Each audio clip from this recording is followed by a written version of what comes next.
It's a pleasure and an honour to be talking to you today. I'd like to give my thanks, of course, to Dominic Mock, AGIL, my distinguished speakers who are joining me, and of course all of you, and I hope you will learn something about gemology and what I do today. 首先，非常高兴能够来到这里和大家见面。我要感谢莫教授以及2个主办方的邀请，以及我们所有的演讲嘉宾。谢谢大家的今天到场支持。I'm going to give you a personal journey about my own travels through gemology from the beginning, and I hope that you will learn something from that, but also be inspired by how wonderful gemology is and how the role of gemstone collections and museums in education are vitally important. 我想跟大家分享一下我过去几10年来的一些发展历程，特别是要跟大家讲一讲，就是希望能够跟大家分享一些我在宝石上面的心得，对大家有所启发。还想讲一讲呢，就是宝石品收藏在教育上面发挥的作用和角色。I was very privileged to work at the British Museum, whose collections were founded on those of this man, Sir Hans Sloane, in 1753. 我非常有幸的在大英博物馆工作过，它是由刚刚这位先生呢在1672年成立的博物馆。At first, the collections were quite small. He had about 10,000 minerals and gemstones. They were in his country house in London. 一开始我们的藏品规模非常小，只有大概1万件的宝石藏品在伦敦的这座房子当中进行收藏。But over the years, his collections got bigger and bigger and bigger by purchase, by acquisitions, and eventually they had to build a new building, which of course is the British Museum as we know it today. 随着时间的推移，我们的藏品规模在不断的增长，有购买的，也有赠送的。现在呢，就是保存在如今的大英博物馆的馆里内。Eventually, those collections got too big, and in 1881, the natural history part of the museum was transferred to a new museum in South Kensington, and that is known as the Natural History Museum today in South Kensington. 那么在1881年的时候呢，主要是这些藏品越来越多，超过了我们的一个承受能力，我们就独立的把这个自然科学部呢摘出来，放在了肯辛顿宫附近的一处这个博物馆，就是今天我们看到的自然历史博物馆。Of course, the museum is defined by the experts of the museum themselves. So this was the mineralogy department and gemology department in 1911. 当然要负责这些宝石的一个增长，需要很多的专业人士，这就是我们当时在1911年的这个矿物部门的同事。And would you believe that this man here, Campbell Smith, was my first boss? 那么这一位先生对我而言意义非常的重大。Now, if you don't believe me, this picture next, no laughing at this next slide. 大家不要笑，因为他是我的第一个老板。But there you go. There's Campbell Smith. Oh, pardon me. There's Campbell Smith, 91 years old, and that's me, 16 years old. 这就是92岁的这位先生，而左边这位就是16岁的我。So at 16 years old, my first job was to be let loose in the mineral gallery at the Natural History Museum. 在16岁的时候呢，我第一份工作就是在这个自然博物馆当中去工作。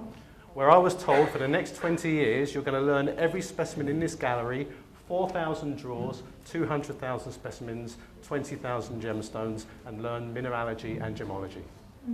那么在16岁的时候，我还不知道，在接下来的20年时间里面，我将会花很多的时间在这里研究里头所有的这些藏品，包括宝石，包括其他的一些矿物物质。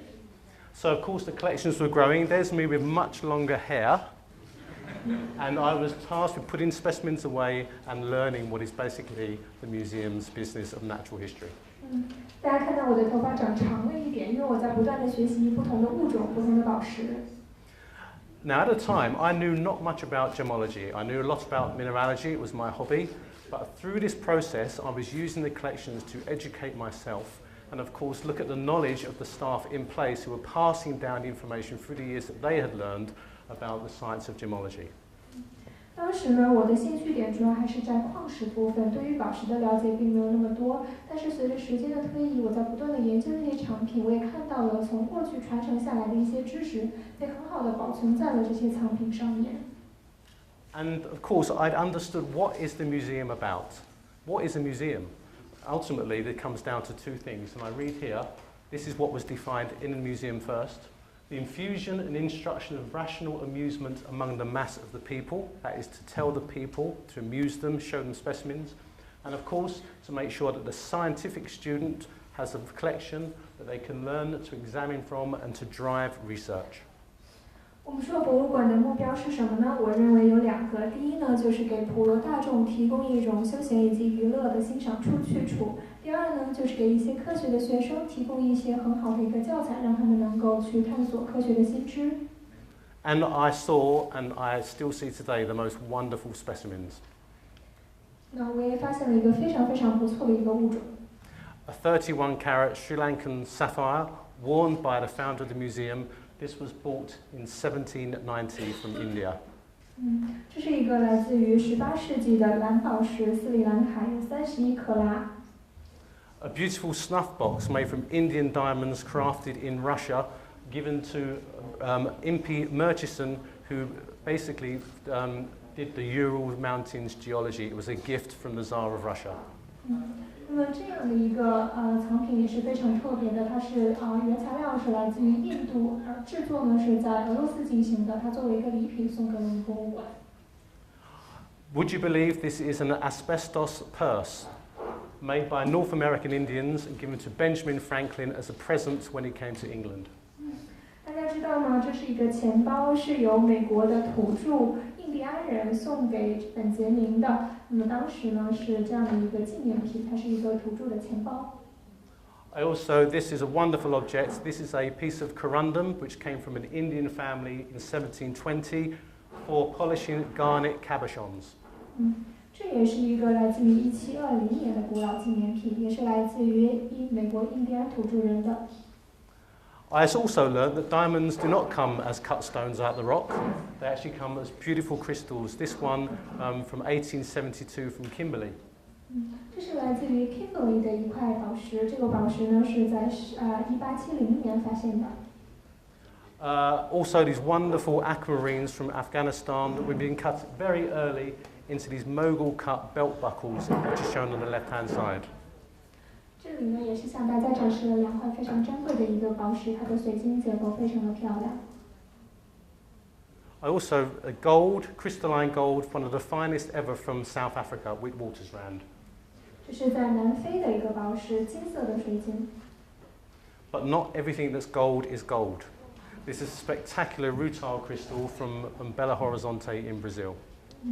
那么这是在巴西发现的一块宝石，大家知道，并不是所有的金色都是金子，这实际上是一块水晶。A peridot from St John's Island in the Red Sea, 1,500 carats, nearly 4 inches high. 大家可以看到，这是一个15克拉的一个绿宝石，它是来自于红海地区。Cut gemstones. This is a fire opal from Turkey. 来自于土耳其的宝石。And of course, the rock matrix that it comes out of. This is how the original material is found. 大家可以看到这一块宝石的原石到周围包含的这个物质。And anyone like a guess at this? This is an original Padparadscha. This came into the museum in 1965, and we paid for it 30,000 Hong Kong dollars. And it's 57 carats. 57克拉的一块宝石，1965年来到我们博物馆，我们博物馆当时是花了大价钱买下了它。So you see, I was learning about the collections, what they became involved with, but I also realised that I was in a very privileged position. And from that, I also realised that the members of the public and people who came into the museum didn't know much about gemmology. 那所以呢，随着我在博物馆工作时间越来越长，我开始意识到我所处的位置是非常的有价值的。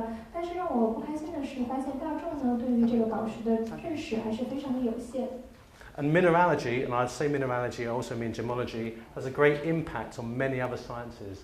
All of these around are influenced by mineralogy, and for gemmology, especially economic geology as well. 那在宝石学的这样的一个涵盖范围下呢，其实它会影响到很多其他的科学，包括我们刚才讲到的经济地理学。At the time, gemmology was becoming a science. As you can see here, 1893, the gemmology and the science of gems, and new courses were being run in London. 那这个宝石学呢，逐渐的成为了一个新的科学。在19世纪的时候，在伦敦我们就开设了宝石学的课程。And sorry, excuse me, this man on the staff, Herbert Smith. Here, he was in the museum.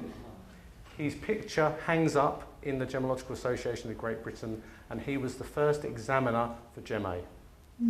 大家可以看到刚刚的这位先生叫 Smith 先生，他是一位德高望重的人物。那么他的一个照片呢，也是挂在了这里。那他实际上是 Gem A， 就是英国宝石协会的第一位鉴定专家。And this is Herbert Smith's signature on number 1, the first diploma in 1913. 在1930年的时候，我们1913年发出了第一张学位证书，他呢就在上面签了名。So you can see that the museum collections had a great influence on gemmology and education. 所以你可以看到这些宝石藏品啊，对于我们的一个知识的传播以及教育可以发挥很大的作用。Museum collections were all on display at the time. They put nearly every single specimen in the collection was on display for the student to look at. 我们把所有的藏品呢都展示出来，这样的话，学生就可以很方便的对他们进行观察和学习。But then something strange happened. All the specimens disappeared in the 1980s. 但是呢，大家知道呢，在80年代的时候，突然一夜之间，所有的这些藏品都消失了。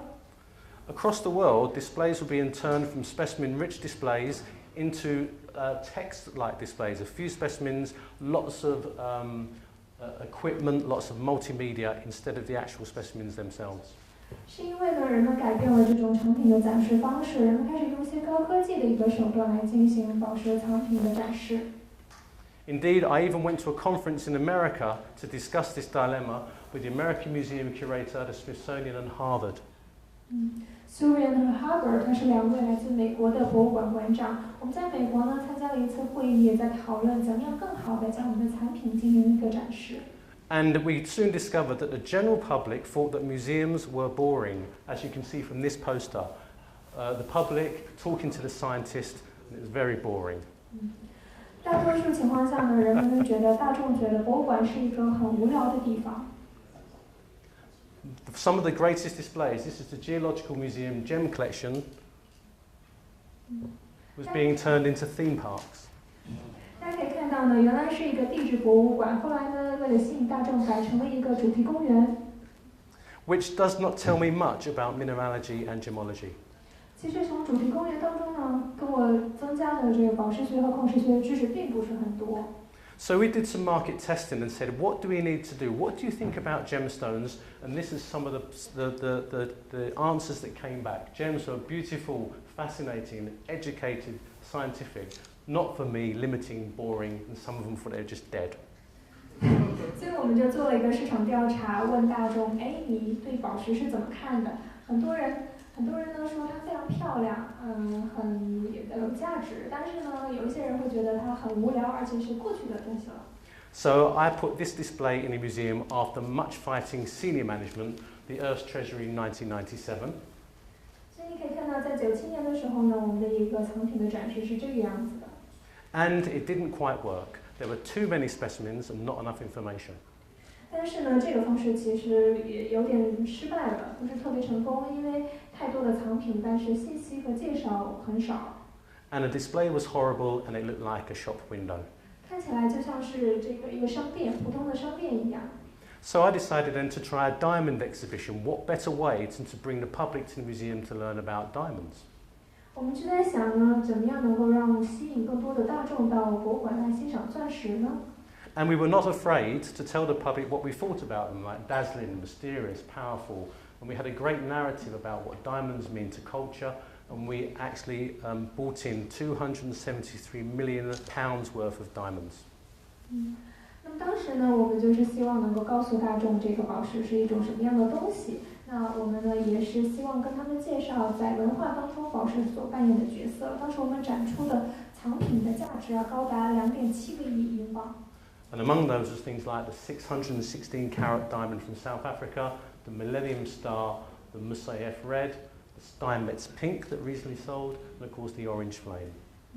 那当时呢，我们就展出了这个图片上的几个钻石，是非常经典的钻石，包括千年之钻，还有右上角的这个粉色非常漂亮的钻石。Over 400,000 people came to visit this exhibition. 当时我们吸引了超过60万的观众。We even got some of the museum collections in there to tell them how how collections and specimens, you can tell about the science of gemology, such as these wonderful run-of-mine diamonds from South Africa. 那当时呢，我们也是给大众做了很多有关于宝石的科学知识的介绍，包括刚刚展示的来自于南非的钻石。And this was perfect timing because gemology was finally released from mineralogy and was becoming a science in itself. 当时这个时机是非常好的，因为我们把宝石学呢从矿石学当中独立开来，成为一门独立的学科。And of course, the museum had a wonderful collection of cut gemstones, and so we decided it was the best opportunity now to put on the most wonderful display to catch the imagination and to teach and educate people about gemology. 那我们就在这个钻石的一个展示上面下了一番功夫，希望能够吸引更多的大众来欣赏钻石的美。So we ripped out in the mineral gallery the old meteorite pavilion, and we designed a new display that was to be called the vault. 那后来呢，我们就专门设计了这样的一个博物馆的一个展示场所，用来做这个钻石以及宝石的一个展示。So we did an initial design, and we opened the gallery, and it was immensely popular. 在这个新的这个馆址开放以后呢，吸引了很多的大众前来参观。Even Helen Mirren, the great film actress, came to the display, and here she's looking at the 296 coloured diamond collection called the Aurora. 很多这个知名的人物呢，也来参观我们的一个这个展示。But it wasn't just a collection that just showcased the beauty. In this case, we also put UV on the diamonds. We showed for a simple narrative that when you put high energy UV into a diamond, it absorbs that and it disperses it as a visible light in way of colour. 你可以看到我们的在这个灯光上面也是非常有讲究的，用荧光来照射这个宝石，它吸收了这个荧光之后呢，会发出非常漂亮的颜色。We borrowed some wonderful items as well. This is the Star of South Africa, the first diamond, major diamond found in South Africa that sparks the diamond fields. 那这也是一个非常具有重量分量的一个展示，就是南非之星这样的一块钻石。I wanted to show how rough and cut came together. Many people from the public didn't understand where gems came from. They just saw sparkly gemstones. Wow, that's nice.